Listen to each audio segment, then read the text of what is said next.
Hey, this is Eddie Muller. I am back with Ann Hockens, Director of Communications for the Film Noir Foundation. We are about to do another edition of Ask Eddie, where the good folks who support the foundation, at least we hope all you people watching are supporters of the foundation. That's how this is supposed to work. Can send in their questions, and we'll have fun just knocking this stuff out. How you doing, Ann? I'm doing well. It's good. As good as things can be at this time in our lives. Yes, I understand.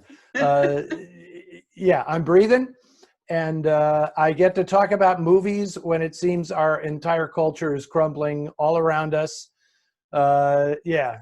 Sometimes it doesn't seem like what we're doing is very important compared to what's going on in the world, but I know that people need a break. You know, they need a respite once in a while, and I hope that's what we're going to provide. I hope so too, and I'd like to point out about, movies were a big deal in the Depression for a reason. Yeah, absolutely. Hey, I also want to mention that we have a new issue of the Noir City e-magazine coming out this week, right? Correct. Yeah. So if people are watching who are not subscribers to that magazine, I'm making a big pitch right at the top for you to subscribe. A donation, a minimum donation of $20 gets you a year's subscription, 4 issues to the Noir City e-magazine, which, honestly, I mean, yes, I am the publisher of the magazine, but I think it has some of the best writing on film available today. And this issue is really, really fantastic. It has our tribute to David Mamet. Just before the coronavirus curtain fell, I did an event with David Mamet in LA that was really tremendous fun, and a number of really terrific writers weigh in critiquing, let's just say, Mamet's cred as a noir guy, based on his plays, his movie scripts, the films that he has both written and directed. So a lot of good stuff in that issue, and I really recommend, if you're not a subscriber, I think people should jump on the bandwagon. Yeah, and the information to subscribe is actually on our homepage at Film Noir Foundation, our website. So it's really easy to find where to subscribe. And we also have on Facebook the Noir City e-magazine Facebook page, and there's details on how to subscribe there as well. All right, very, very cool. Okay, let's jump in and answer some questions that folks have. I know there were some people that we didn't get to last time, and Yeah, and their questions are in here. So okay, good. Any questions that come in, they don't disappear. If we don't get to them, we'll always do them in the next one. Very good. So one of the things that came up a couple times was, Carl Reiner passed away recently. So we had a couple people asking about your opinions about Dead Men Don't Wear Plaid. Yeah, well, rest in peace, Carl Reiner. Good man. Okay, I like the movie very much. I mean, I saw it when it came out, and it's hugely enjoyable and really, really clever. But I also have a weird story about the movie and a personal connection with it. A few years ago, Turner Classic Movies at its film festival in Hollywood showed that film. Carl Reiner was a special guest there, and they showed the film, and I had the privilege of introducing it at Grauman's Chinese Theater. And as is usually the case, after you introduce the film, they save a seat for you, generally right next to the guest of honor, which is nice, but also it's because you got to run. You never get to watch the whole movie. You have to run and introduce another movie. But I was sitting next to Carl Reiner, and after the film had played only a few minutes, he was clearly agitated. And the thing is, I figured out pretty quick watching it that what was bothering him was that the cuts between the new footage with Steve Martin and Rachel Ward and all the new stuff didn't match seamlessly with the old footage they had used. And the difference was really noticeable, and it was really bothering him. And the reason behind that, I quickly explained to him was that they had done a high-def digital restoration of the film, and the footage, the new footage, was enhanced beyond the capability of what was possible for the original footage, particularly because, and he confirmed this, they had actually used footage from coming attractions of all those old movies, The Killers and This Gun for Hire and Sorry Wrong Number and all that stuff. They used the footage from the trailers for those movies because you don't have to pay for that. There's no copyright on that stuff. So they didn't have to go to every studio and say, can you give us this exact clip from this movie? Because that would have, A, cost a fortune, and B, it would have been very, very time consuming. So they weren't able to, those clips were not done from the best source material. So when they enhanced the film, it no longer matched. And that was really too bad, because that is the greatest thing about that film, is how seamlessly the stuff is cut together, and you can't tell the difference. But once they did a high definition digital enhancement of it, you could tell the difference. And yeah, Mr. Reiner was not all that thrilled by it. Yeah. Yeah. Well, I can see that. And also, when I first got my first high definition television, I pulled out a film in black and white. I think it was Sweet Smell of Success, because I wanted to look at it. I wound up having to adjust my TV down quite a bit to get it to look good for stuff that had been shot like in 35 millimeter, like in the 30s and 40s, because otherwise there's like a lot of grain. It just does not look good. Yeah. Yes, these digital restorations of films are great. I have no problem with it, but they need to be done carefully and properly. And I always tell people who are TCM fanatics, when they get a new, flat screen high def TV, make sure you adjust the settings so that you're not getting high def on the TCM stuff, because particularly movies from the 1930s just will not look right in high definition, because the craftsmen back then knew exactly how to light everything and what to do to get away with the illusion. Yeah. So they would create an ornate, the palace bedroom of the queen is really just painted plywood. But the way it's photographed and the way the lights are used and the way the focal length of the lens is, they create the illusion of opulence. Well, when you enhance it with high def, all of a sudden you're looking at gilt paint on plywood, and it's obvious that's what it is. So it's not always for the better to digitally enhance these things. Yeah. And I think it's good too that we do our restorations at 35 millimeter. Well, you can talk to that. I mean, besides the static of it, it's also in terms of, we still don't know with digital how long that's going to last, as opposed to having something in 35 millimeter. Correct. We don't actually know what the archival value of digital technology is. We know how long film lasts and how to properly preserve it. But digital, as of right now, is more a medium of convenience than it is posterity. And, we're learning. We have to learn all of this stuff, because obviously, there's no going back. But yeah, we will continue to do restorations of 35 millimeter films in 35 millimeter, provided there is no alternative.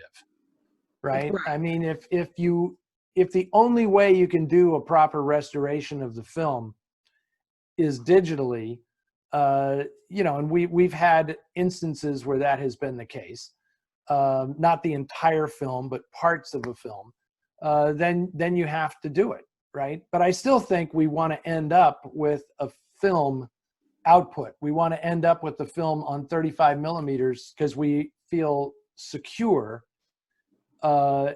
in being able to preserve that film for, you know, long after our lifetimes. Whereas with digital, we're not so sure at this point. Right. And I guess this sort of ties in. We had a couple people ask about when our restorations will be put out through Flickr Alley, and what the release schedule is, and what's going to be the next thing of ours that's put out. Right. We're going to get to all of it. I mean, obviously, there's been a little snag because of the this virus thing that's going around. You may have heard about it. And that has sort of altered the schedule. We're definitely going to be putting out the Argentine films, Los Tallos Amargos and La Bestia debe morir. Both of those films are going to be forthcoming. We will be putting out Repeat Performance. That one took a little while to finagle all the rights issues and things, but that's going to happen. And I very much want to also put out our B noir, which I think will probably end up being a double bill of The Guilty and High Tide. We want to do that as well. And those will happen. It's just, you know, I wish there was endless piles of cash money lying around that we could just ram this stuff through, but it's simply not that easy. So I'm glad there's you know, the films have all done really well. All the stuff that we've put out with Flickr Alley have done really well. But we're still, you know, that business, DVD publishing and Blu-ray publishing exists on the thinnest of margins. And, you know, you can't do everything all at once, unfortunately. And I feel really fortunate that we've partnered with Flickr Alley, because I've always liked the things they put out, frankly, before we partnered with them, because I think that they're bringing out things that are not going to really come out with a, you know, with a major studio, because I think that they don't really want to put classics out unless they know it's going to be something like Gone with the Wind that everybody wants to watch. And it's always harder to get things out. They're smaller. And I think also a lot of people don't realize that, you know, there's always complications with streaming things, that you can't always find what you want to see on streaming, especially when it comes to classic films. There's a very limited amount of classic films that you can actually stream, you know, and I think it's well, it's an audience thing, you know, and the cost of doing it. So this is a question that I really liked, actually, because I think it's a great movie. I really enjoyed your screening of Quiet Please Murder a few years back in Los Angeles. Will that movie ever release on Blu-ray or DVD? And I don't know. I would hope so. And I am certainly going to endeavor to get the film screened.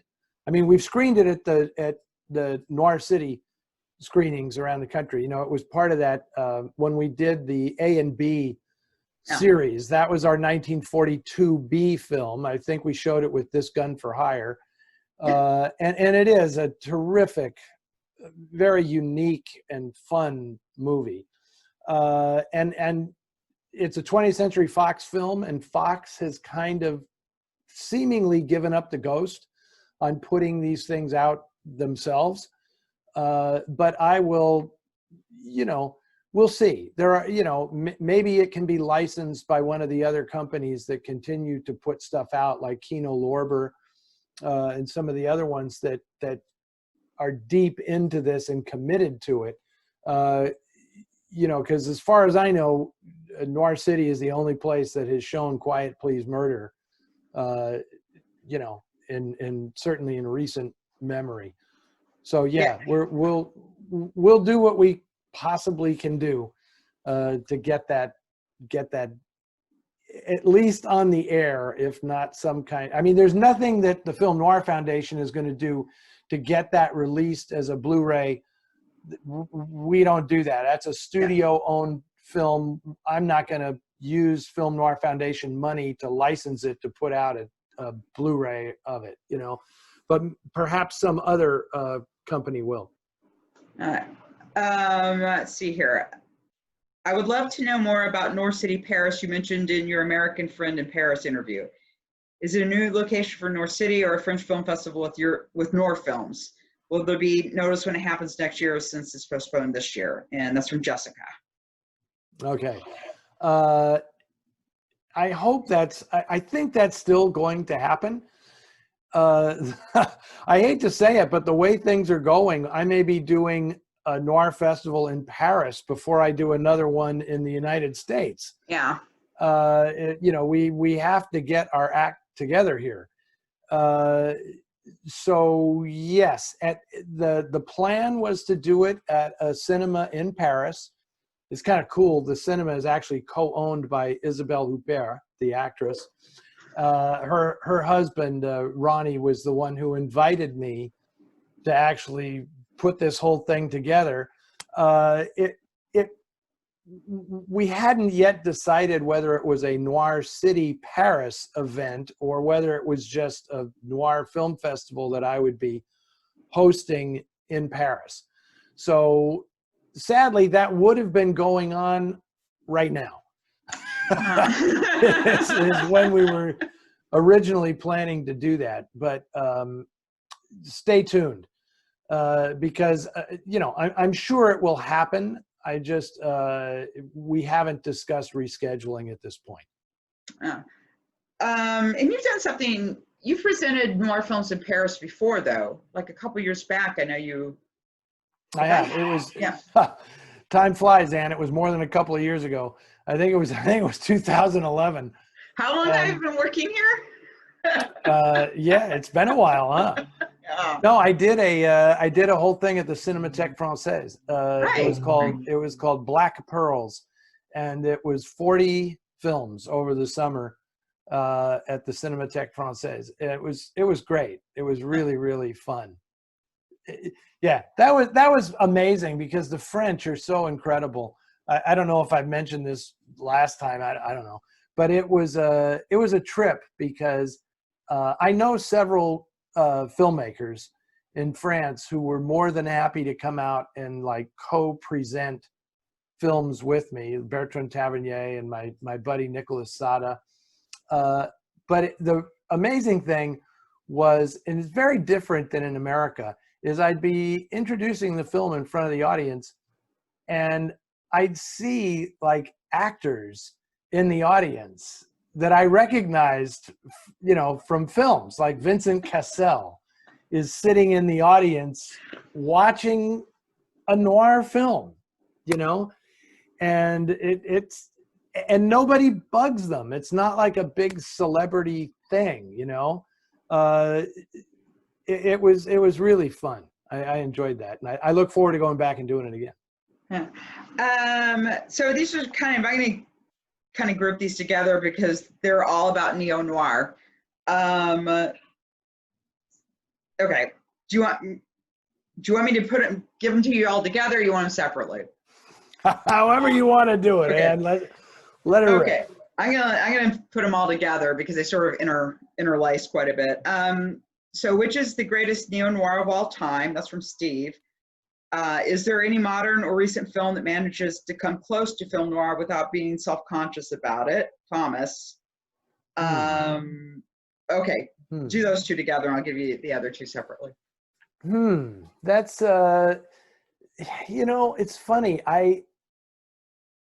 I'm not a big neo-noir guy, by which I mean, you know, I've lived long enough now that I don't see the demarcation so much anymore.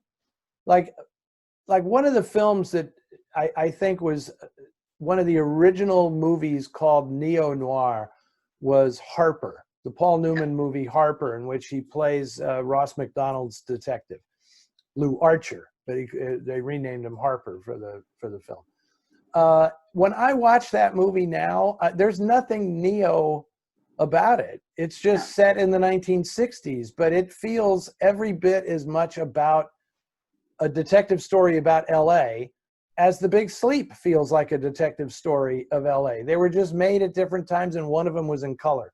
And you know me, Ann, you've heard me do this stuff enough to know that I just don't see the color as a disqualifying thing. Yeah. Right? Like, oh, noir is all about black and white cinematography. I mean, I don't, yeah, that was the noir movement when most movies were in black and white when they made them, right? It wasn't like the black and white was the core of everything. It was what the movies were about. It was the themes of the films. It was the fact that the protagonist could be flawed, could be the bad guy. This was the really subversive and substantive difference in crime movies of the noir era versus earlier. It wasn't just the look of the cinematography. So that's not the answer that this guy was looking for. He wanted to know, what is the greatest neo-noir film? I mean, I'm going to, by those standards, I'm going to have to say it's Chinatown. I mean, Chinatown is the greatest. I'll qualify it by saying it is the greatest noir detective story ever put on screen. So that's the one. Yeah, and I think kind of getting back to your point about whether or not something's neo-noir or just noir, when I saw the Australian film The Square, which is brilliant, and afterwards, you know, my ex and I were talking about it, and I kept calling it a film noir. I kept saying, no, it's a film noir, it's not a neo-noir. Because for me, neo-noir sometimes tends to be kind of reflective of the genre and kind of looking back, whereas that film, like the opening scene, I knew exactly where that couple was going to wind up, and it was just the process of getting to that point. And to me, there just wasn't any difference between that film and something that would have been made in the 40s. Yeah. No, I totally agree. And I think it's interesting, if you watch Body Heat today, it actually feels more like a movie from the 40s than it feels like a movie from the 80s when it was made. Yeah. Despite the nudity and the language, it still has all the traditional storytelling elements. Its a approach to storytelling, its style, its pace, everything about it makes it feel much more like a classic noir than a quote unquote neo-noir. And I'm a guy that leans towards there being a continuum in art, because that's what really interests me, is how different generations influence each other. What do we keep and what do we dispense with? And to me, it's far more interesting to look at these things from the perspective of, oh, this is what a noir protagonist was like in the 40s, and this is what a noir protagonist was like in the 70s or the 80s or today, because you're following that continuum instead of just saying, yeah, it's in color, it can't actually be noir. It just seems so negating to have that narrow a view of the subject. Plus, I think noir has really gone quite strongly into television recently, like Better Call Saul, which is, I think, incredibly brilliant. Breaking Bad, even though there's a shot, you know, obviously in New Mexico, and very landscape is a big part of it, but those characters and situations are really classic noir. I think especially Better Call Saul, I think that character is extremely noir as a sort of, because instead, you know, he's already doomed. So there's that aspect of it. But seeing the corruption of that character and him going down this path that you don't really want to see him go down. No. I mean, you could easily make the claim that either or both of those shows are like the great American noir of this century so far. Yeah, I mean, I would agree with that. So I'm glad we've settled that between us. Good. That was easy. That was easy. Now back to the actual questions. If there was a noir remake that Eddie could direct himself, what would it be? And that's from Fraser. I'm not a big one on remakes. This one I haven't thought. This one takes me a little bit by surprise.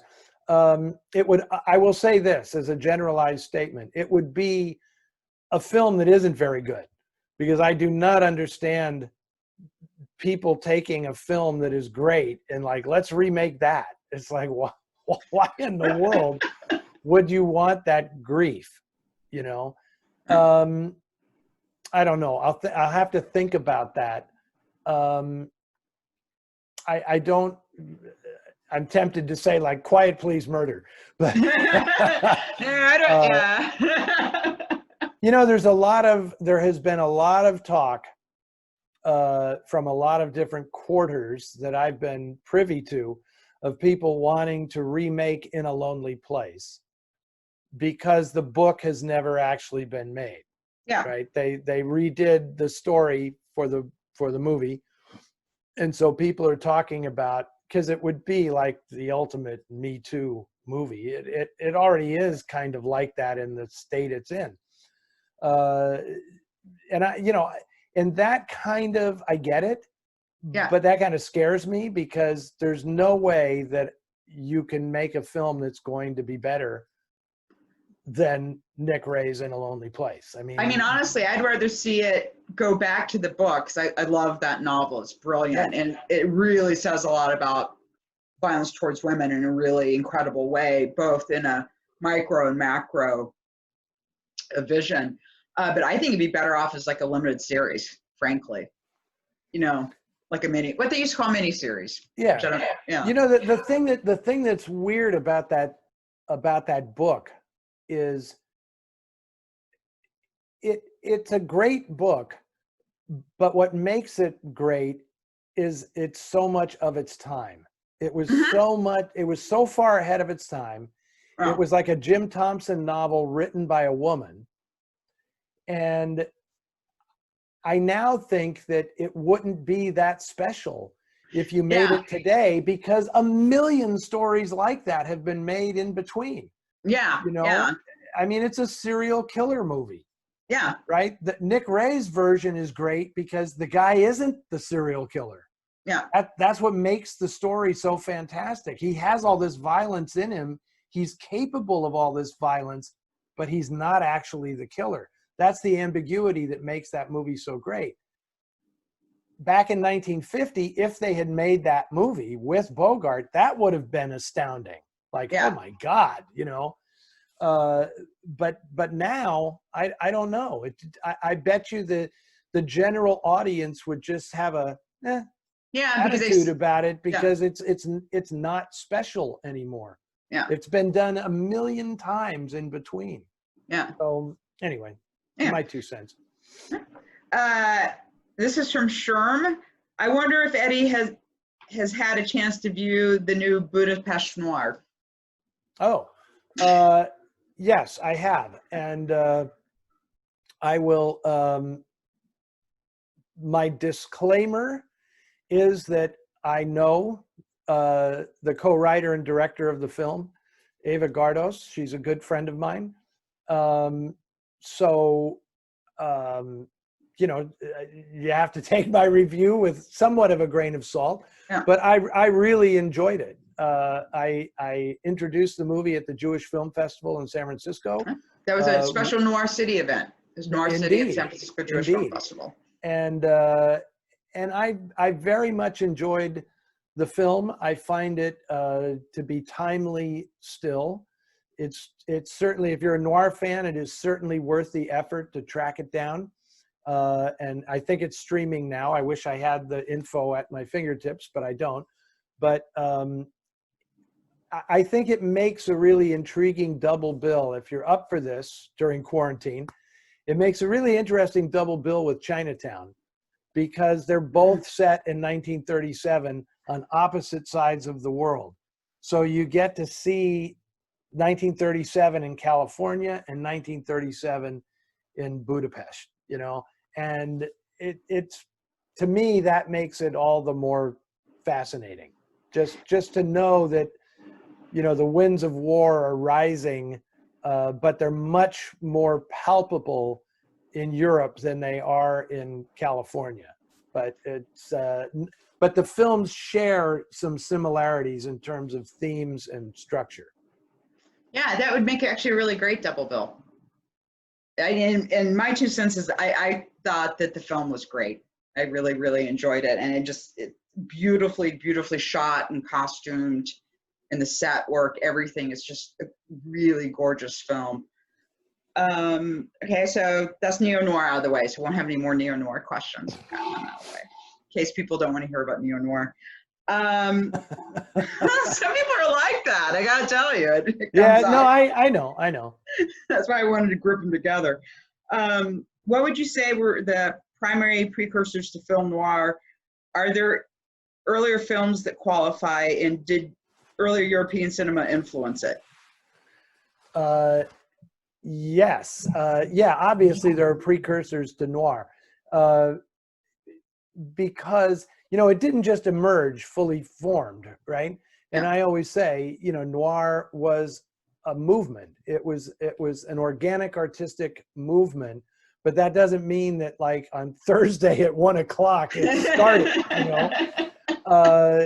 no.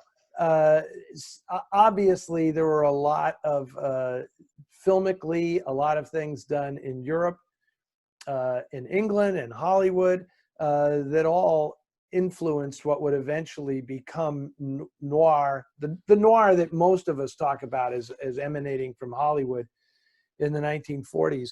The simplest way to put it for me is that it's like this cross-pollination between what grew out of expressionistic cinema in Europe, specifically Germany, which is not to say that it has to have an expressionistic look or anything, but it is that belief that cinema provides you with a heightened sense of reality, that the camera work and the art direction and everything does not have to be naturalistic. It expresses the inner lives of the characters, which is why noir has that look and feel in its classic era. And when that was combined with predominantly American crime fiction, which gave it its voice, if not its look, then you got noir. So yeah, there are all kinds of antecedents, and going back to the silent era, I mean, you could argue that, Underworld, Yeah. written by Ben Hecht and directed by von Sternberg, that's kind of a noir. Murnau's Sunrise is very much a film noir. There's a wonderful movie by Anthony Asquith named A Cottage on Dartmoor that was made in England. You probably saw that at the San Francisco Silent Film Festival. Yeah. I mean, that movie was a revelation when I saw it. I mean, that was so incredibly noir. It could easily have been made in like 1948 by, Film Classics or something. Yeah, so there are all these antecedents, but it's not until around 1940, 41 that everybody started producing it. And then this is from Andrew. Where can I access your review to the silent thriller, The Swallow and the Titmouse? Andrew, I'm glad you mentioned that film, but I didn't write that review. Imogen Smith wrote that review, and it was in the silent noir section of the Noir City magazine. I'm going to have to look that up. I believe it was reprinted in one of our annuals. Yeah. We can look that, but that's a terrific film. And that's a perfect example of, nobody in the world is going to call The Swallow and the Titmouse, which are the names of two barges, going downriver in Europe. Nobody is going to call that a film noir, but it becomes a murder story partway through, and it has all of the characteristics of something like The Postman Always Rings Twice. It becomes like a love triangle and a murder story and everything set on barges, and it's a absolutely fabulous movie. But I didn't do the review. Imogen did. Yeah. So it's better than I could do, because I'll tell you, Imogen is the greatest writer on film, I think, going today. I'm so happy that she contributes to the Noir City magazine, and so let's give credit where it's due. She reviewed that film, not me. Yeah, and also we sell our back issues. Yeah. So if you can actually message Film Noir Foundation on Facebook, and I'll figure out which one it is and let you know, Andrew. And this is from Janet. Which film noirs do you think include the most convincing boxing? The most convincing boxing in a noir. I'm going to say the setup. Because I mean, the thing about boxing in movies is the general public, when they watch a boxing movie, most of the people aren't boxing fans. So the boxing has to be amped up for the general public so it becomes a little cartoonish, right? Or if you want to use another term, like this is the way Scorsese dealt with it in Raging Bull, it becomes kind of operatic. You know, where like no human being could survive these punches that you see, you know, in Raging Bull, or dare I say in Rocky or something like that. But the setup really, Robert Wise strived to make it as realistic as possible. And Robert Ryan, of course, was a boxer. He had boxed in college at Dartmouth and was a champion, collegiate champion. So he was great. And I think his guy's name is Hal Baylor, who played his opponent in the setup, was also a professional boxer. So those two guys acquitted themselves in the ring. And I'm not being critical of anybody else, you know, like Garfield and Body and Soul, or Kirk Douglas and Champion, or any of those guys. They were all good, but Ryan and Hal Baylor were the best. And I also want to just throw a quick shout out. It's not a noir film, but I do want to give Mark Wahlberg credit for when he played Mickey Ward in The Fighter with Christian Bale. That was about as convincing as I've seen an actor in a boxing ring. I mean, he really looked like he knew what he was doing and was totally convincing, because not only, and he had to do that because they shot those boxing scenes exactly like they were done on television. So they recreated the television broadcasts. So there was no cheating. He had to look exactly the way Mickey Ward looked on camera. They couldn't cut into a close-up or there was no editing that allowed him to cheat the performance. And so of all the guys I've ever seen portray a boxer on screen, Mark Wahlberg was the most convincing. In a noir, it was Robert Ryan. Yeah, and I think also with the setup, you also feel the kind of physical exhaustion of it that I don't always get when I see boxing, you know, in a film, as opposed to watching an actual boxing match, right? Because it's grueling. I mean, it's just a grueling thing, and I felt that film really captured that aspect of it too. Yeah, I agree. Yeah. What noirs were you most disappointed in upon first viewing, and did you change your opinion on any of them? What noir was I most disappointed in on first viewing? Boy, that's a good question and a tough one. I will say I'll answer it this way. The two films that I have struggled with the most over time, loving it, not liking it, and this has as much to do with critical reputation, right? Because sometimes you have to, when I was a kid, I read a lot of film books, right? Yeah. And I had the misfortune of reading about a lot of movies before I actually saw them. Yeah. Which is what's going to contribute to your quote unquote disappointment in a film, right? And I'm very aware of this. Like I know that I'll talk about a film today and that people have never seen, and then they'll contact me and say, boy, you know, what were you talking about? I was so disappointed by that movie that, you know, you loved, and blah, blah, blah. But I will say The Lady from Shanghai and Kiss Me Deadly are two movies that I struggle with, because I actually don't think that the makers of those films think as highly of them as the people who love those movies. Yeah.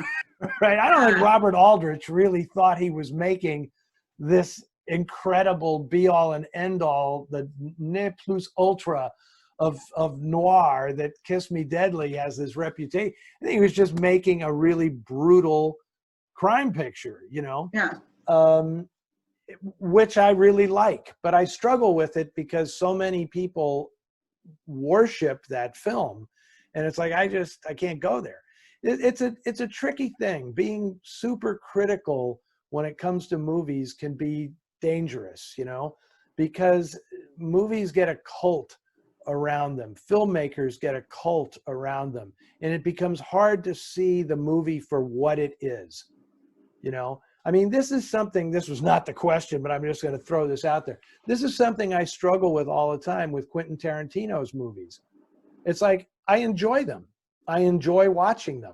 They're fun. He's a really good film director. And yet his movies are treated like they're the greatest movies ever made. And it's like, I'm sorry. I don't see that. I'm so glad he gets to make movies, and he makes movies unlike the movies other people make. But do I think they're the greatest movies of the past 25 years? It's like, why should I have to answer that question? You know? Yeah, the films are all really fun for what, I hate to qualify for what they are, but you know, I don't know if he sets out to make the greatest movie ever made. Sometimes he sets out to make the longest movie ever made. But you know, that's just more power to him. But Yeah, I don't quite get the vociferousness of the fan base for some filmmakers, you know. well, and I don't get it sometimes too, but I also think part what's happening now, like if you go back and you look at what were considered, like if they polled critics like in the 60s about what the 10 greatest films were, and you look at what those selections were then, I mean, they're amazing. And, you know, like Children of Paradise, Yes, you know, yes. Red Shoes, those kind of things. Rules of the Game, Grand Illusion, Citizen Kane. We know what all the standard movies were from, you know. Yeah. But now if you do that same kind of poll, those aren't the films that show up. And a lot of times, and it's just like amazing to me. And it was just like, which I think is part of why I'm glad we do what we do and have the festivals so people can see these films. But really that was sort of the thing that the art house theaters used to do when they do repertory programming. It was also sort of an education for people. Absolutely. Of film. And I think without that critical perspective, I don't think people have the frame of reference sometimes with the directors that have a big following. It's because they really haven't seen that many films, frankly, in the sense of through the history of film. Yeah. No, I completely agree. It's like, this is the thing that drives me nuts about the internet is when you look and it'll say, you know, the 25 greatest heist movies ever made. And like Layer Cake or something is number 2, and The Asphalt Jungle is not on the list. Yeah. And it's like, wait a second, what is this? You know? And you know, to go back, I mean, to give Quentin his props, I mean, he would not make a list like that. Right? I mean, he understands all these great films that, you know, he's a cineast completely. But you know, the people today who are like, oh, well, I'm discounting all the black and white stuff because that doesn't really figure in to this discussion. It's like, really? Oh, well. Oh, enough of that. I find that the Rod Serling television show, The Twilight Zone, has many film noir elements. Could you comment on this? And that's from David Kamansky. Well, yeah, there are definitely elements of noir in the Twilight Zone. It's not noir in my book. Again, sometimes it feels like it because it's black and white, and a lot of the same people that made the films transitioned to television. Yeah. And we're working on these television shows, and you'll see, you know, like Richard Conte will show up in an episode of The Twilight Zone or something, and you feel like you're watching a noir. But there's such an incredible supernatural element to the Twilight Zone that lifts it out of the very human sphere in which noir takes place. So, just the other day I showed Three Strangers on Noir Alley, and that's a film that often isn't included in lists of film noir movies because it's perceived to have this supernatural element to it. And there are a number of films like that, like Alias Nick Beale and Repeat Performance is one, Three Strangers. There are others, obviously. And I always qualify those as much as I love them, and I will not hesitate to show them. Alias Nick Beale is a favorite of mine. Yeah. And I'll never not show it because it's not truly a film noir. It is part and parcel of the film noir movement because of the way the film looks and feels, even though it's a Faustian tale of, the devil in human form and all that. Anyway, so I don't consider the Twilight Zone nearly as noir as Alfred Hitchcock Presents. Let's put it that way, right? And okay, this is from Serge in Montreal, Canada.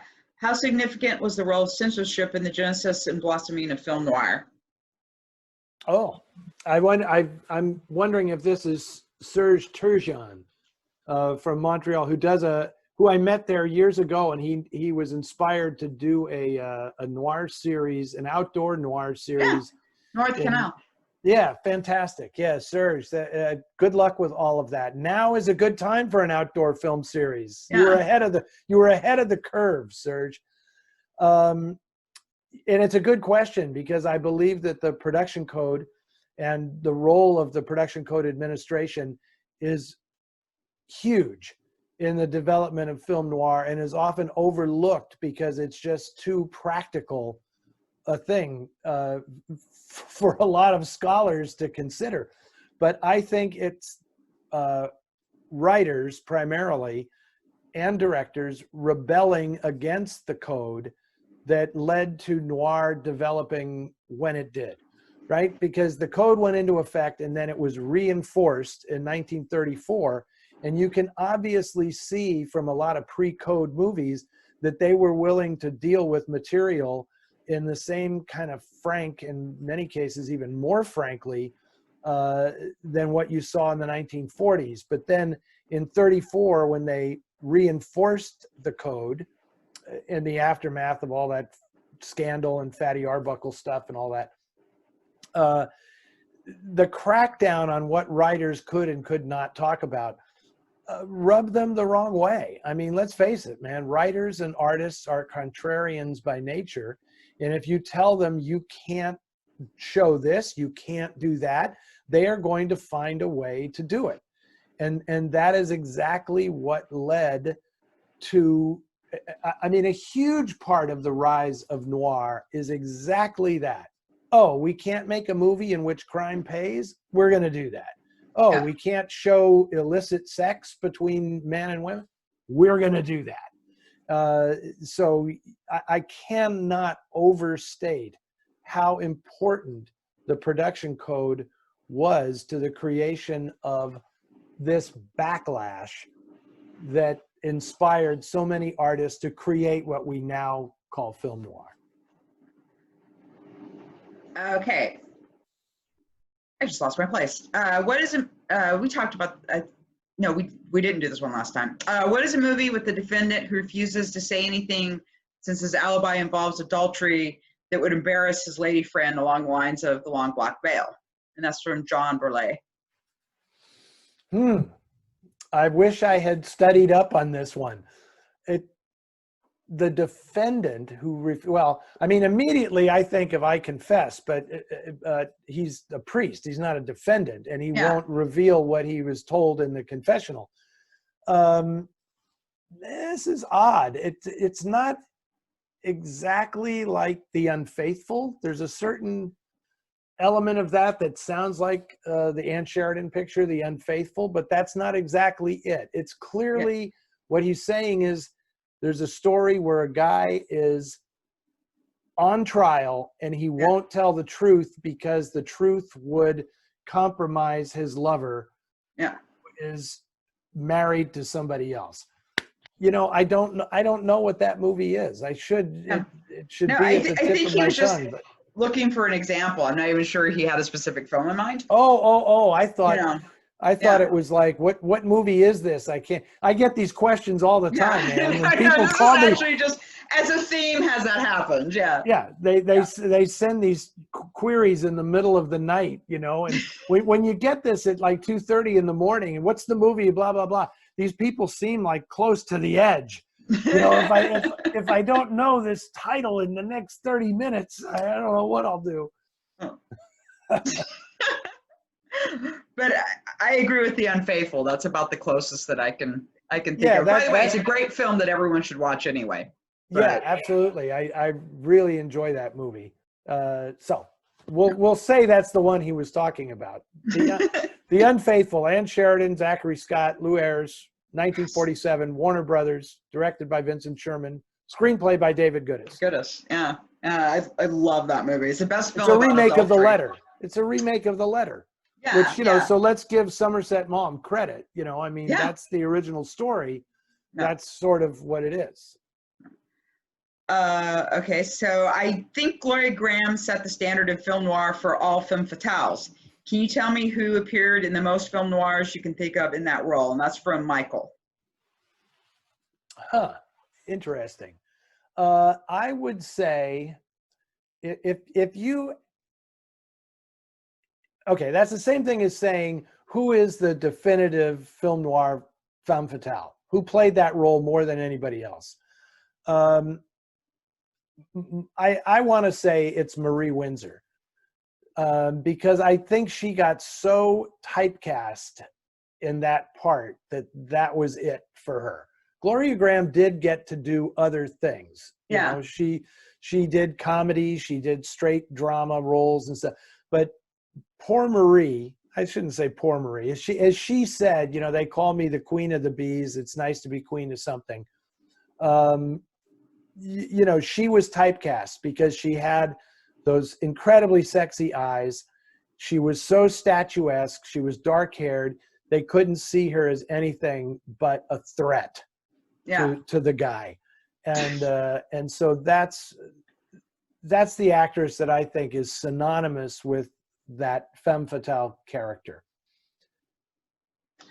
Did all the major studios, with perhaps the exception of MGM, generally produce the same percentage of film noir, or do certain studios go in heavier? And that's from Paul. No, some studios really went in a lot heavier. I mean, I've always called RKO the house of noir. They seem to do more of them because they had a production philosophy that stressed we're not going to spend a lot of money. And as you know, and I've said many times, all you need to make noir is a hotel room, a man, a woman, and a gun. Yeah. And you got yourself a film noir. And that's one of the reasons that so many young filmmakers start out making noir all the way back, you know, from the 50s with Kubrick and Paul Wenkos and all these people who were just starting out. Their first film was a noir.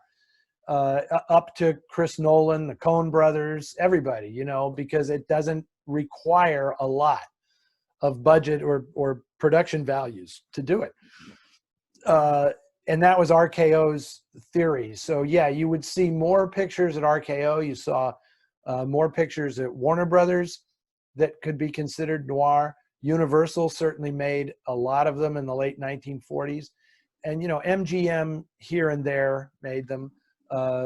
Columbia, obviously, you know, the whole Columbia Noir series that you saw recently on the Criterion Channel, and all those great box sets that they used to do, Columbia did more than their share of noir. And Fox did quite a bit as well. But RKO is the house of noir. Yeah, and I think one of the interesting things too, when you look at the different film noirs from the different studios, is that each studio also had their own style. Like if you see like a Fox noir, you can kind of tell it's from Fox. And RKO, though, I think is the one that is sort of the most classic. Like, I think the RKO films is what people visualize when they visualize film noir. Yeah, I agree. I agree. It's interesting because all of the studios kind of had their house guy to shoot those films. At Fox, it was largely Norbert Brodin was the cinematographer that shot most of their best noir stuff. And Woody Bradell at Universal, who shot The Killers and Phantom Lady and stuff like that. You know, he was great. Burnett Guffey was at Columbia. But RKO had, you know, Nicholas Musaraka, Harry Wilde, George Discant, Robert Lagrasse. They were all working for RKO, and they all were really, really adept at that style. And then Alton bounced around between all of them. Yeah. Because he was the freelancer, right? So he would shoot for anybody who would pay him his $1,500 a week. Yeah, and he wrote a really great book. Yes, he did. Wrote the book on noir. Yeah, literally, that's incredible book. Howard Hughes. Oh, this is interesting. Howard Hughes is much maligned for stifling so many good films. Can you think of an instance where he actually had a positive influence towards the creation of a great film? And that's from Matthew. I just thought that was kind of, yeah. Well, I will say this about Mr. Hughes. Where would we be talking about this stuff without his bizarre eccentricities, right? I mean, the story of the making of His Kind of Woman is one of the great Hollywood stories ever. And without Howard Hughes being Howard Hughes, we wouldn't have that story to tell, right? It would just be one more film noir movie with Robert Mitchum and Jane Russell. But now we know how insane the never-ending death march of a production to get what Hughes wanted, you know, which was nothing different than anything else, right? Except Vincent Price and that freaking rowboat, which is so great. But I will say, even though it's a horrible, nasty thing, I will say a film that I dearly love that he is entirely responsible for is Angel Face. The Otto Preminger picture, Angel Face, with Robert Mitchum and Gene Simmons. That is a Howard Hughes production. All of it was mean-spirited, terrible. He wanted Otto Preminger to torture Gene Simmons in this movie. He did it all for the worst possible reasons. Yeah. But the end result is really, really great. And, you know, you got to give Preminger just huge credit for that. I mean, he was a bastard to people on set, you know. But that guy was a great film director. Yeah. So I'm going to say Angel Face is Howard Hughes's best noir. And it's a great film, and you should watch it if you haven't. Indeed. Just a side note, it really is an incredible film. Has my favorite good girl is in that film. Mona Freeman. She is, I love her character in that. She's great, and she tells him off. You know, she sends him on his way. You know, just sends him packing. It really is great. I know exactly what you're talking about. The scene between her and Gene Simmons is priceless. Where you know, the femme fatale sits down and has a heart-to-heart with the sensible good woman. It's a scene that doesn't appear in a lot of noir films, and they did it, and it's brilliant. It's really, really well written. It's an incredible film. And I also just really love the scene when Robert Mitchum comes back to her to try and get her back, and she's just like, no, because there's always going to be another woman. Yeah. I'm not going to spend my life. What's his name? Kenneth Tobey. Kenneth Tobey. Kenneth Tobey plays her boyfriend. Yeah. And he's good. He's really good. And I really like him in that film. Well, I've liked him in a lot of things, but I like that. 1940s noirs have high high contrast cinematography with inky, rich blacks, while 1950 noirs look flat and gray often. Is this because the filmmakers were using different, cheaper film stock, or because they were shooting on real locations, or something else? And that's from Francesca.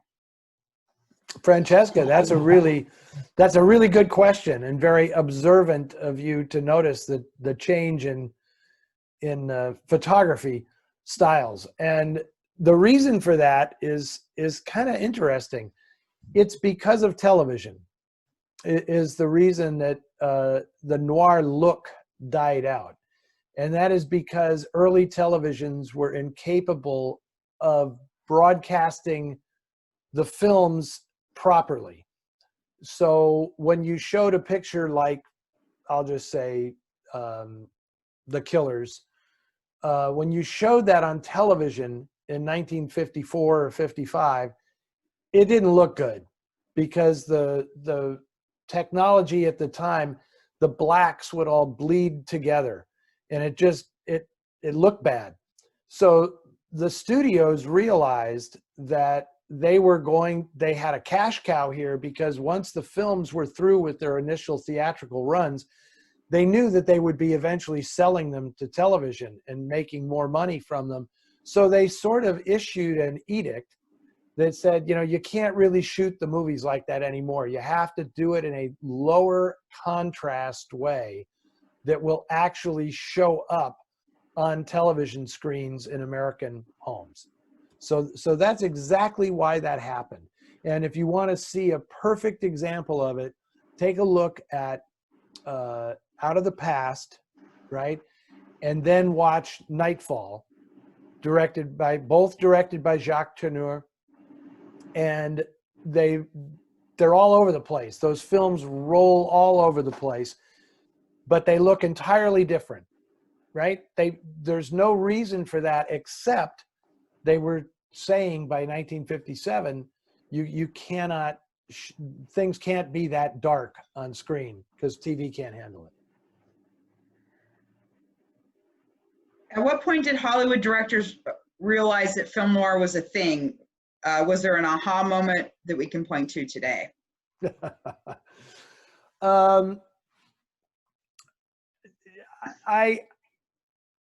Well, look, if you're going to have an organic artistic movement, there comes a time when people are aware of it. That's how it becomes a movement, right? Right. I don't think there was a single aha moment. Obviously, 1944 was the year. It was the crucial year because the studios all put out a film that looked that way and made money, right? So Paramount had Double Indemnity, Universal had Phantom Lady, RKO released Murder My Sweet, and The Woman in the Window, and Fox released Laura. So that was a thing. Suddenly it's like, wow. And of course it's Hollywood. They made money. Yeah. All those films made money. So it's like, oh, well, there must be something here. Let's do that. And then by 1946, when you had, The Killers and Gilda and The Postman Always Rings Twice, which were all colossal hits, then it was like, that's it. And then they must have figured, well, the look of this film is part of what makes it special. And I just think that it wasn't just the look, right? It's the attitude.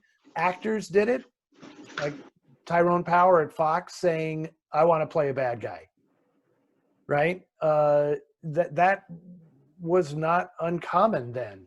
Everybody, I want to write a film that ends with a downer ending. I want to shoot it in a really dark way. I want to play a bad guy. All of this stuff, this kind of goes back to Serge's question. All of this was sort of in defiance of the production code. So I think that was, the PCA office was trying to like squeeze this balloon, and it's just causing it to burst out in other ways. So that's my answer to that. Yeah. Regarding The Burglar, how did they get Dan Duryea for a low budget project by a young director doing his first feature film, and that's from Steve Mosley in Seattle. Okay, Steve, they got him the way they get everybody. They paid him. They paid him actual money. And it may come as a surprise, but, I think Duryea was in a little bit of a downturn in his career by the time that film rolled around. And the film was actually made earlier than its release, right? I mean, it sat for a couple of years until Jane Mansfield hit it big. Yeah. And then Columbia released the film after, I guess it was Will Success Spoil Rock Hunter was released and Jane Mansfield broke big. But they, there is no difference then and now. Lauren Bacall made movies late in her life for very little money. And she's freaking Lauren Bacall, Yeah. It's because you want to work. You want to work. You want to have a good role. That's a great role for Duryea. That's one of his best characterizations. And he got to leave Hollywood and shoot the whole thing in Philadelphia and Atlantic City and, and work with a young filmmaker. All of this stuff appeals to actors. It's not, I'm being very glib when I say, they paid him. That's not the only thing that matters to actors. They want a challenge. And I'm sure Duryea felt that was a challenging role. Yeah, and it's one of my favorite performances of his. And also, he also did a film called Chicago Calling, which was a great film, really low budget. And he said that was his wife's favorite film of his. Yeah, I can see. I love that movie. Yeah.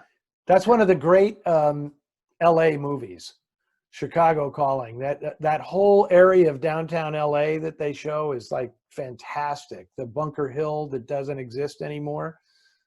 Yeah, great film. But Duryea is great in The Burglar because he's he's aging and he lets it show, he's got these lines in his face and he's really tired and it's a great performance. Yeah, it was just, it was. If you were if you were a newspaper reporter in your dad's era, what would you be doing? Any city, any paper? Foreign correspondent Rio, sending telexes into Shing, obit writer, police beat.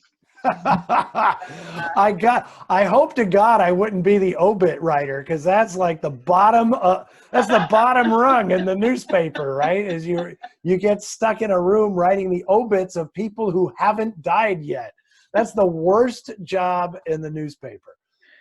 So no, I'm not taking that one. And this is from Chuck. From Chuck. Oh, I know who this is. You know who Chuck is. Yeah. Okay, Chuck. I think I'd probably be doing the exact same thing that my dad did. I'd probably be a sports writer. I would either want to be a sports writer or work cityside and just be like a general reporter, pulling assignments and going out and talking to people in the street and stuff. That would interest me. I doubt I would be a foreign correspondent because you actually have to know a lot more to do that kind of work. And I probably wouldn't be that comfortable with it. I doubt I'd be a film critic. Back then, I doubt I'd be a film critic because that wasn't much of a thing back then.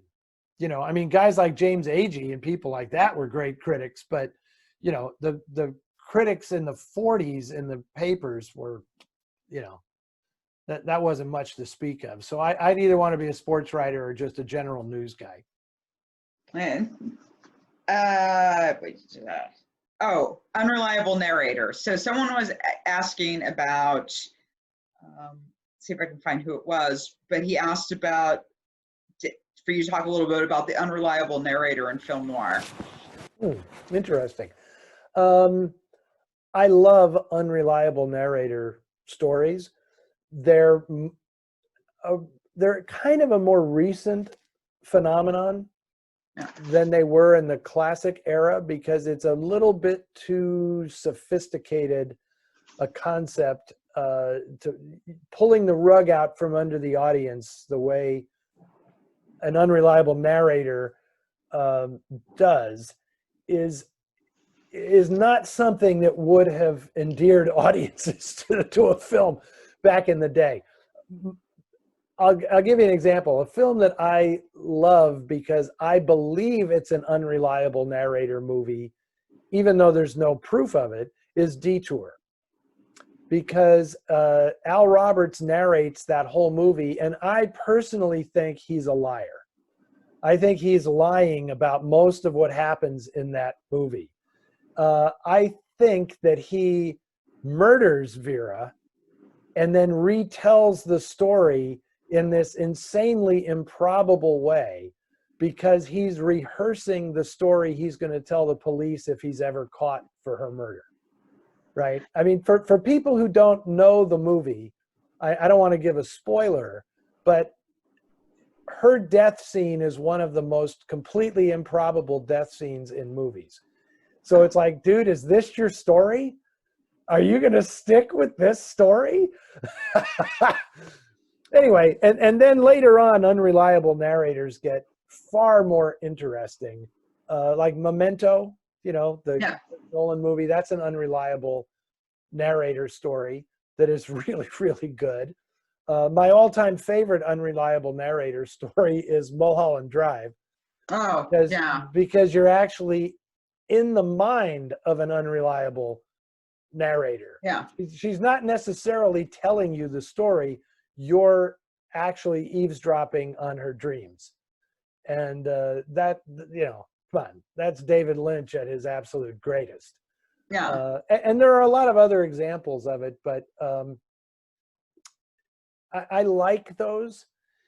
I know a lot of people don't, but I like them in books too, where you're reading the book and then you realize, I don't know if I can believe what this person is telling me. There's something else actually happening in this story than what this person is telling me. Yeah, and I think, Nabokov was always really, he used that quite a bit, and that's something that always kind of strikes me with Lolita, is I think a lot of times people don't realize he's an unreliable narrator. I mean, everything is from this is not like an objective look at the facts of what's happening. This is how he sees himself, and he sees himself as the hero of his own story. Yeah, that's a really good example. That is a really good example. Yeah. So since we're talking about writers, I have two writing questions. I've been struck by the number of films of the 40s based on serialized fiction writings in magazines and journals. Do you think the decline in the film noir style is tied to the decline in fiction presented in that particular format? And that's from David McCollum. That's an interesting question. I think the decline in overall cultural literacy is directly tied to the decline in people reading in their free time. Yeah. So the fact that the Saturday Evening Post and Collier's and all these magazines existed back then, and they contained fiction, and people would sit down and read those pieces of fiction in those magazines, led to a much more literate culture. Now people flip on the TV and watch other illiterate people talking to them on TV. So that is a problem. Yeah. I know that Hollywood loved those magazines because they just churned this stuff out, Dark Passage, by David Goodis. We referenced him earlier. That was a Saturday Evening Post serial, and it was common for novelists to be working on a novel and then have their agents get them more money by selling the serialized rights to the novel to the magazine. So it's like a twofer. I got paid by the Saturday Evening Post, and I get paid by the publishing company, and then Hollywood pays me for the rights to it. So writers could really make some dough back then. So that's a really interesting observation, because it is true. So many stories then came out of serialized, even Gun Crazy. was a serialized thing. I can't remember if it was even serialized. I think it was a one-off that McKinley Cantor wrote for the Saturday Evening Post. But good observation there. I think it was David was the guy who asked that question. David McCollum, yeah. Yeah. And then from Cy Hill, do you have a favorite contemporary noir writer? That's a interesting question. I have favorite writers, definitely.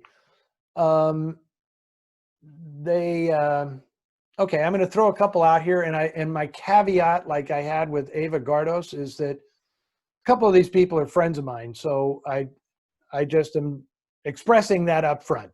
I really like the books of Jim Nisbet, who is very, very highly regarded in Europe, but is not so well known in the States. And Jim is a buddy of mine, and I find his books, he's been writing since the 80s, I guess, since the early 80s. And his stuff like Lethal Injection and Death Puppet and Prelude to a Scream, Dark Intruder was a recent one that I really enjoyed. I find his books very challenging and very, very noir. So I like Jim's stuff very much.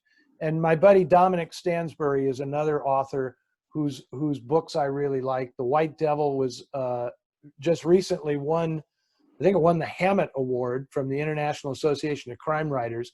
That's a great book. But he's written a number. The Confession was I think, kind of a modern classic, like a Jim Thompson novel for this generation that I really like. I like, there's a writer in Scotland, Denise Mina, who I really enjoy. I just think she's a tremendous writer of crime thrillers, and Denise has a real style. I find her incredibly readable. The Garnet Hill trilogy was fantastic. I really like her stuff. My favorite author, period, is Paul Auster. And I'm excited because I'm actually going to be doing an interview with Paul Auster for the Noir City magazine, talking about noir's influence on his writing, which is not really noir. It shares some thematic concepts with noir, but he doesn't write crime fiction at all.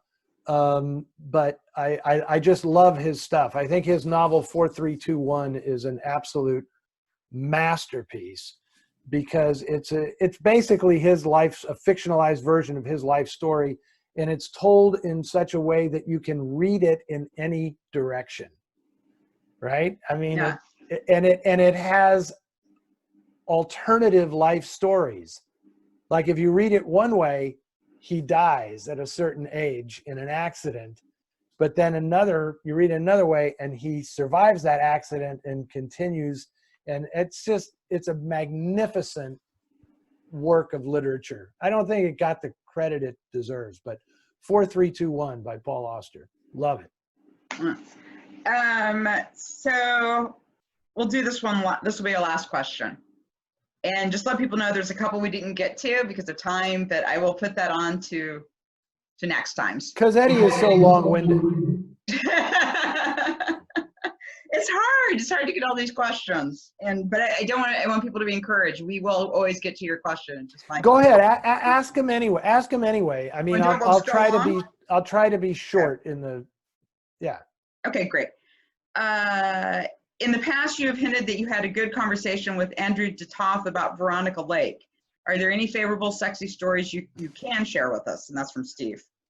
That will be a short one because it was a very short conversation with Andre about Veronica Lake, and it really had to do with her performance in Slattery's Hurricane, which he directed, and in which she played a drug addict, although it was very hard for you to recognize that because when the production code got through with the movie or through with the script, it was all so veiled that you couldn't really tell.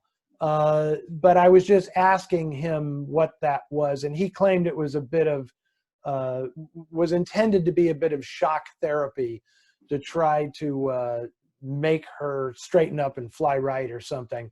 But I don't know. I mean, as you know, I wrote the foreword for her memoir, which has just been republished, which is a great book. And I think Veronica should be allowed to speak for herself in these regards. And so I encourage anybody who's a Veronica Lake fan to get a copy of that memoir and read it in her own words. Don't take Andre Dutost's word for it. Why haven't Hammett's Continental Ops stories been turned into a series on HBO, Netflix, Hulu, etc.? And please don't reference the 90s Showtime series Fallen Angels. That is from Mark. Okay, I won't reference that. It's funny.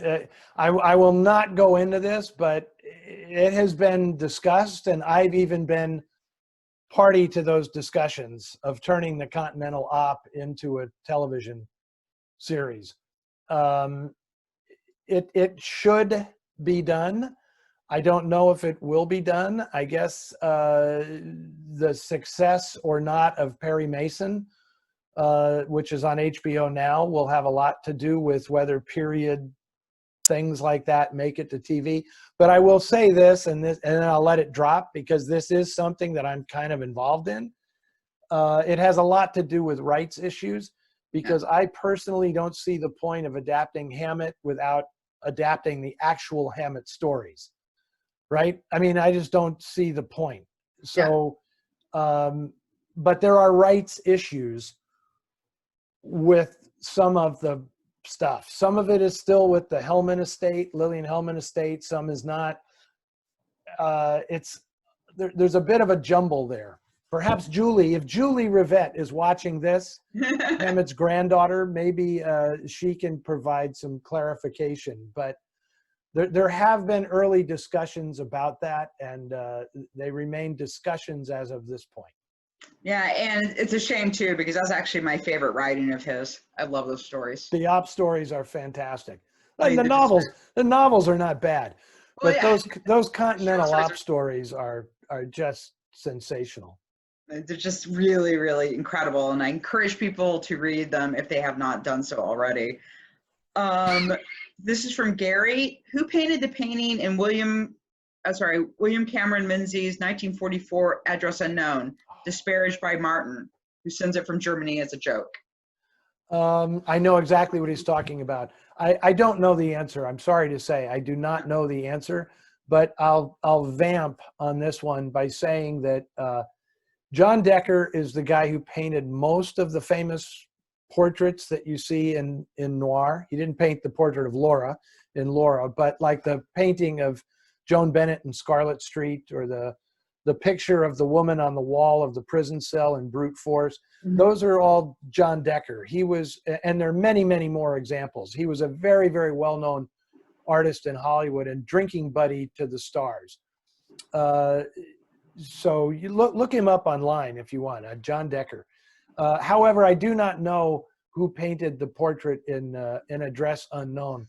I will just say one comment in that regard that's interesting is, considering that we talk about film noir as an organic artistic movement in Hollywood, it's funny that conservatism exhibited in Hollywood towards modern art is always amusing to me, because they are so disdainful of any kind of art that is not classic representational portraiture or landscape painting or something, that I can't recall ever seeing a use of modern art in a film from the 1940s in which it was appreciated in any way. It's always mocked.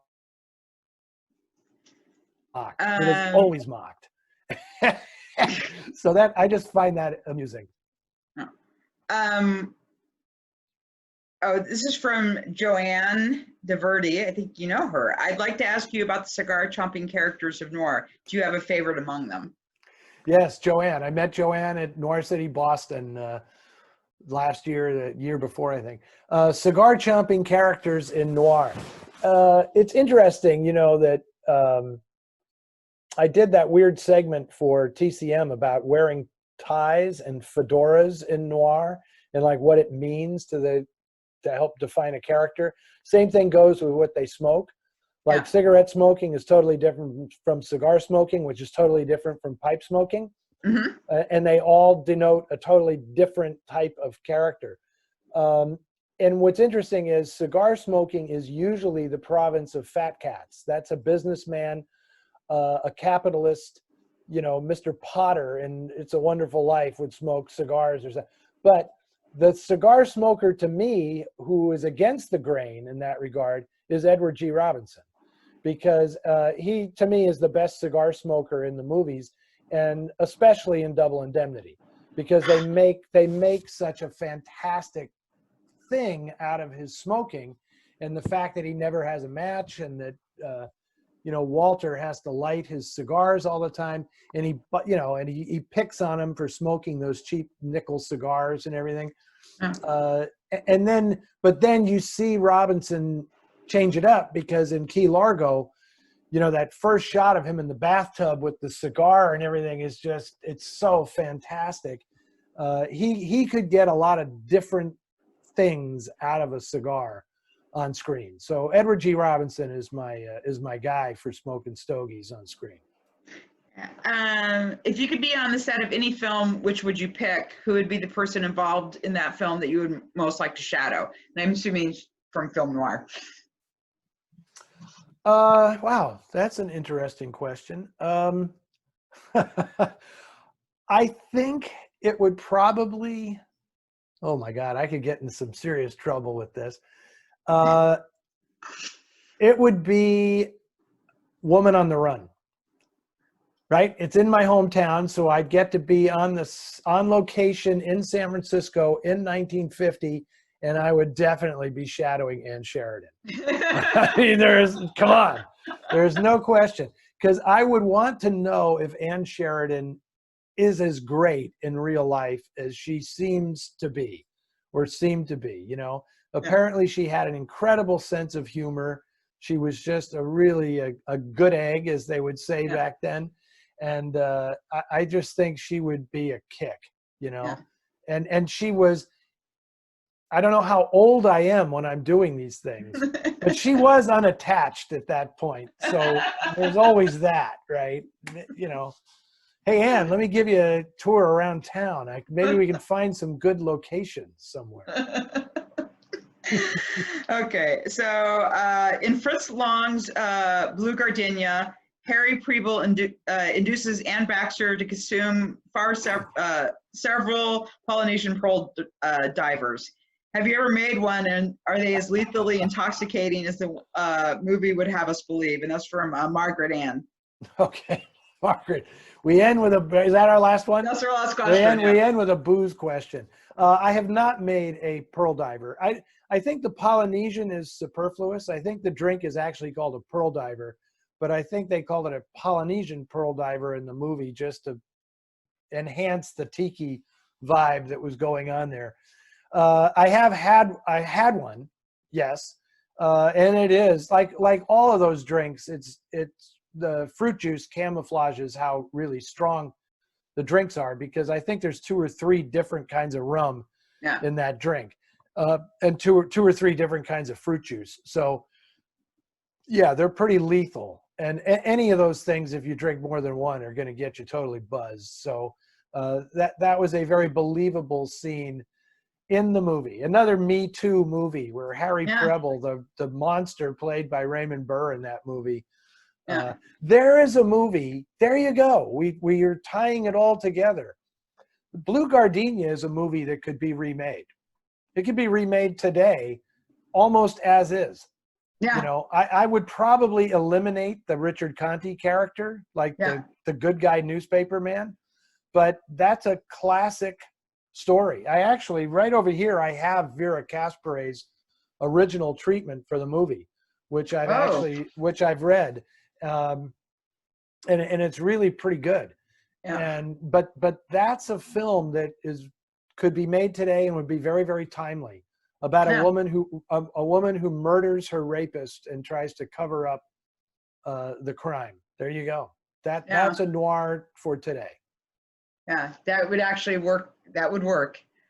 Okay, so here we are. Okay, and thank you so much for pulling us all together. And thank you, the 4 of you that are left watching this. I don't know how long we've been doing this, but if you made it all the way to the end, I want to give you like a no prize, like they used to give out gave out the no prize. Was it Mad Magazine or Marvel Comics or somebody? You get a no prize. Mad Magazine. Yeah, if you made it all the way to the end, So I do want to. I wish I could reach it. I should have done this. I got a fan letter the other day from Dick DeBartolo, who wrote all the movie satires in Mad Magazine.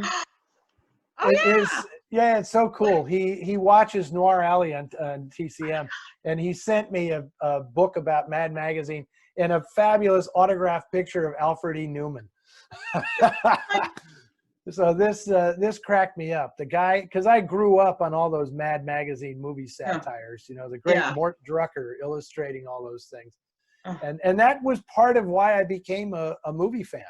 I mean, the Mad Magazine satires were a big part of my movie education, Yeah. As weird as that sounds, they were. No, it's, I know, Mad Magazine was great. I guess it's one of those things that just kind of probably, but God, especially the Columbo one is just hilarious, and I'll just a cultural touchstone. I can't imagine having grown up in America without Mad Magazine. An important part of my development. Anyway, Ann, this was good. I hope people stuck it out till the end, and we're going to do it again, right? Next month. Yes, I don't know month. I don't know the time or something, but all fresh questions, and folks can ask away anything they want to know.